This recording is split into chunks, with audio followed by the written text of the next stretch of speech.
Comenzamos día con una meditación cortico y poderoso. Awe Dios que papo medita. Presenta pa Nairalyn Felicia.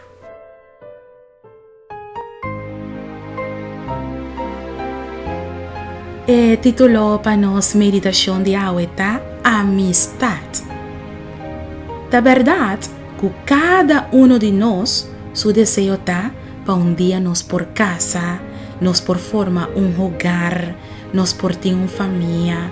La verdad que nos torta desea para tener amistad na novo, para nos por relacionar con otro.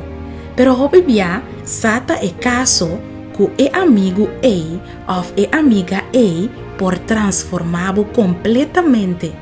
Antes, tu rende lo porta para mirar-lo contento, com sonrisa riba bo cara e com palavra agradável para bisa es não desanimar. Pero de repente, algo a cambia.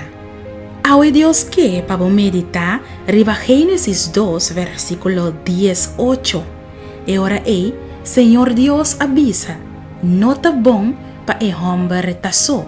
Lo me traga yuda dope que tá paz com ele.